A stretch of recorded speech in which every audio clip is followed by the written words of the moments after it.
Hello everyone and welcome to this regional review of Quarter 4 for the East of England. Today we'll look at the last 13 weeks of 2020 and how they performed under the ever-changing COVID rules and restrictions.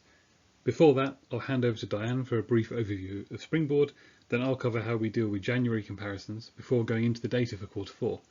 Finally, we'll touch on some of the predictions for 2021. Hello everyone, I'm Diane Worrell, Springboard's Marketing and Insights Director. For anyone who isn't familiar with Springboard, I thought it would be helpful to give a quick tour of what we do. We deliver data and insights on customers in destinations and also in bricks and mortar stores. Our key metric is footfall, that's the volume of customer activity, and we track footfall across the UK. We have a network of counters tracking footfall continuously 24 hours a day at around 4,500 locations, and we cover around 250 towns and cities. This map shows our coverage in high streets, and you can see that we track footfall across all regions of the UK. Our coverage includes all of our regional cities, but also a huge range of towns of different sizes and functions, from large town centres to small local high streets. In fact, we've adopted what we call a hub and spoke approach to our coverage, ensuring that every regional city is included, as these are the hubs of economic activity within each region, but then also smaller towns in the region. This means that in any one region, we're tracking footfall in towns that account for around 2/3 of all spend. And nationally, this has ensured that the correlation between our coverage and spend nationally is very high. In fact, around 93%. So our data accurately represents the retail landscape across the UK. The relevance of our footfall data is demonstrated by the fact that we're a partner of the High Street Task Force, delivering footfall data so the task force can understand high street performance. And we also provide data to both BEIS, the Department of Business, Energy and Industrial Strategy, and the ONS, the Office of National Statistics. And in fact, our data features in the ONS's weekly Faster Indicators report that tracks the impact of COVID-19 on economic activity. Thank you, Diane, for the overview. As always, before we hit the data, we're going to briefly talk calendars. Previously, I've talked about the structure of the reporting calendar we use and how we make comparisons, and last month I covered the delights of 2020 being a 53-week year. Today I'd like to cover how we will make our month-on-month comparisons for January. But what's special about January comparisons this year?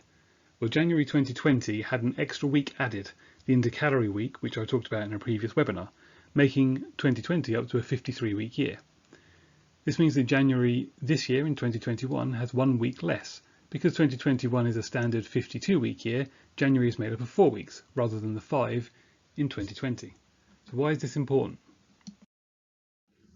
Going back to the maths of comparisons, you may remember that to use the comparison calculation we've talked about before, the length of time of the current and previous periods must be the same. So how do we do this for January, given that 2020 had 5 weeks and 2021 only 4? Let's look at the calendar layout to understand this more clearly. So here we can see how all the various weeks line up when comparing 2021 to 2020. Note that the weeks have been lined up based on the closest week commencing dates. This then clearly shows that the 4 weeks of January 2021 line up really nicely with weeks 2 to 5 of January 2020. The following months all fall into place following January for their year-on-year comparisons. Notice how week 1 of 2020 is left out of these comparisons. It is in fact slightly greyed out on here, and this is because it's been used for comparisons already. If you recall from last month, we had to add week 1 2020 to the end of 2019 when calculating the year-on-year comparisons for December, so we haven't completely left it out in the cold. And there we go. When calculating year-on-year change for the month of January, the total of weeks 1 to 4 2021 is compared directly to the totals of weeks 2 to 5 2020.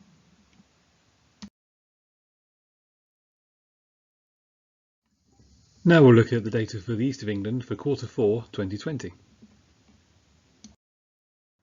Let's start with some context. Looking across all destination types across the UK, we can see that all destinations, unsurprisingly, saw a huge drop in footfall across the course of 2020.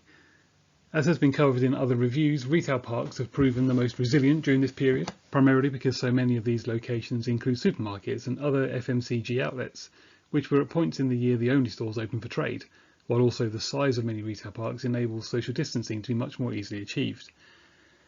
High streets have seen the biggest hit to footfall, hospitality, non-essential retail and office space making up much of the draw here, and so many of these were affected heavily by the various restrictions imposed over the year. However, on the positive side for many local high streets, there has been a growth in localism outside of the large regional cities. For more on this, please do check out our 2020 annual review if you haven't already.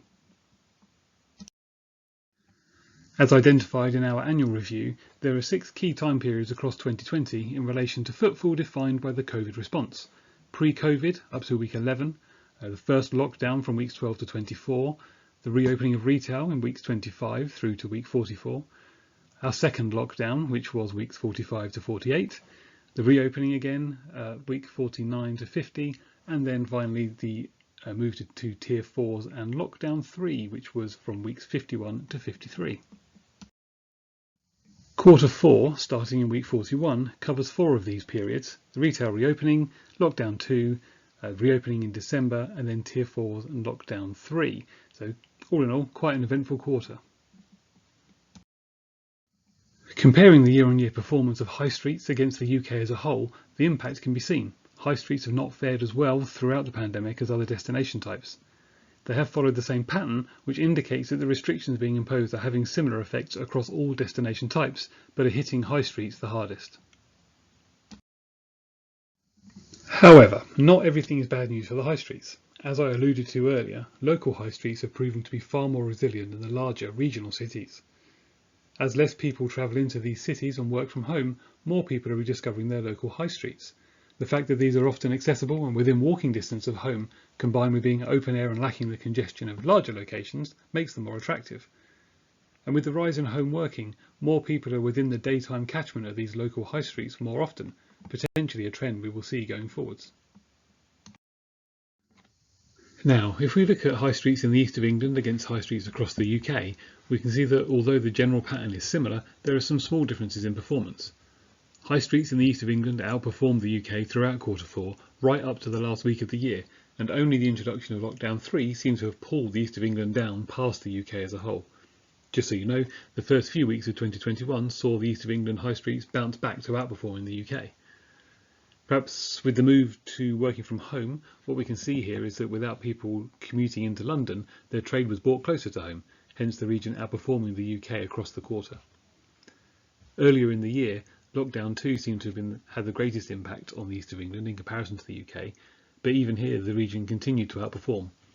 It's worth noting that the lockdown 2 was applied only in England, as the 3 devolved nations, although imposing their own restrictions, were not in lockdown, and so there will be some positive influence on the UK data here. We can break this down a little further by examining the changes in footfall across day parts in the region. Here we're looking at the change in daytime, early evening and nighttime footfall compared to last year to see if we can place where high streets in the east of England were most affected. Perhaps unsurprisingly, the nighttime has seen the largest and longest fall in footfall, but during lockdown 2 there was a significant drop in evening footfall, likely caused by hospitality restrictions, which picked back up again almost as soon as the lockdown ended.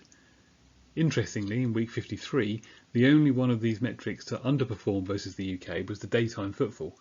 It was the drop in footfall at this time that drove the overall footfall to fall below that of the UK, as both early evening and nighttime footfall continued to outperform. Lastly today, I wanted to touch on some of the results from our annual review that are going to be particularly important for high streets. We will likely see a marked change once the vaccination levels in the UK reach a critical mass. At this point, we'd expect to see a definite change in behaviour from the general population, as the freedom to go back somewhat to our previous lives is presented. Of course this will affect hospitality. There will be much eagerness to go to the pub for a drink with friends we haven't seen for months, but we also expect to see an initial surge to stores and destinations as well. With home working proving viable, we're expecting it to remain a part of people's working lives, whether 100% home-based or a combination of home and office work.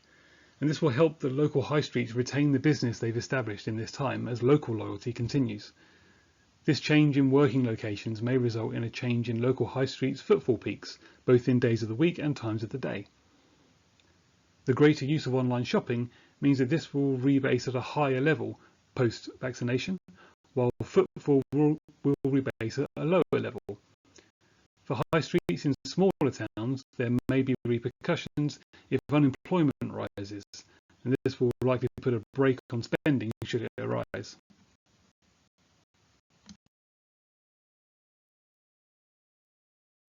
Thank you for your time today. I hope you found some useful information in this webinar. Until next time.